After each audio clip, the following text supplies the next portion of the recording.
Want to see a Pokemon appear?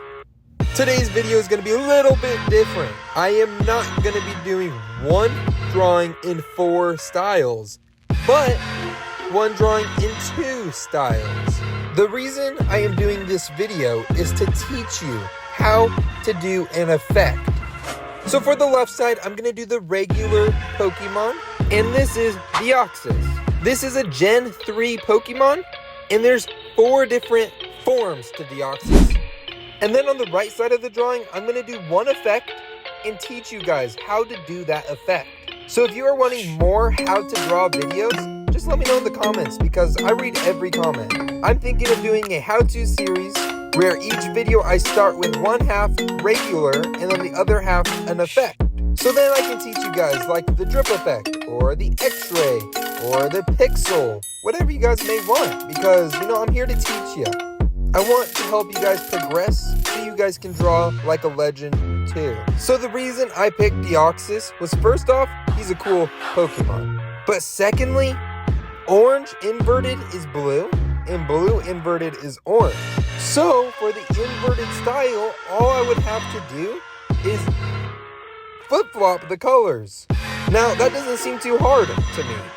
Here on the left side is the regular colors, and on the right is all the inverted colors. So you can see yellow then turns into blue, inverted. So orange is a lighter blue. And green would be purple, and so on. So that's how you do the inverted style. So now I'm going to take my black marker and outline my Deoxys drawing. While I do this, I'm going to tell you how the negative effect can get confusing. So when you get a little bit more complicated in your drawing and you start adding highlights and shadows, you are then going to have to find a color that will match it in the negative effect. So if I have a dark orange, you're going to have to find either a light blue or dark blue to match it. It gets confusing. So also, I'm using a black Posca marker for outlining, but in the negative effect, you're going to have a black background, but with white outlines. So when you do the effect and it comes together, it looks normal. Just like this. See how the background's black, but the outlines are white?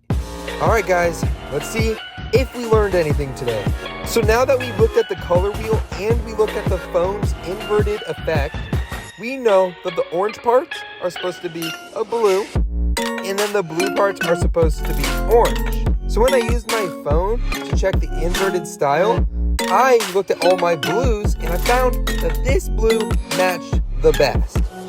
But I kind of got confused because my brown almost was a light tealish blue color. But then when I inverted my teal color, it looked orange. So right there in the middle where you see it's brown, on his waist, yeah, that part was hard. But you might run into issues with that with having a small color palette like Posca markers. Don't quote me on this, but I'm pretty sure Posca only has like 54 colors, and that's not including like the gold and everything. But like, let's say you're using Sharpies and you have like 100 colors. This would work good. Now let's look. So far, I think we're doing good. Look at the orange and blues. All right, now I got a black Posca marker, but I'm not outlining. I'm actually gonna go around and leave a little bit of a gap. That's gonna be majority of my outlining, if you think about it. Because now I'm not gonna have to go around and add a white. But right now what I'm doing is I'm making the whole background black. So when it's inverted, the paper turns back to white, and all these white lines are gonna be black. Trust me, this is how it works. So now I'm going to take my white Posca marker and I'm just going to go and add the finishing details. All the small lines I would have added with my black Posca marker on the other side. I'm also going to clean up some of my lines. Outlining is my favorite part for every video because it makes the drawing come to life. But now that we are done, let's redo this middle line and then let's look at it. 3, 2, 1. How do you think it turned out? The reason I love this effect so much is because you have to use your brain and you got to think outside the box. Now there is a lot of effects I could be doing, like the drip effect or the glitch effect, and at that point that's just muscle memory. But this effect, you just always got to be thinking one step ahead. That's why I love it. Let me know if you want more videos like this, and make sure to leave a like, hit that subscribe button, and turn the notifications on.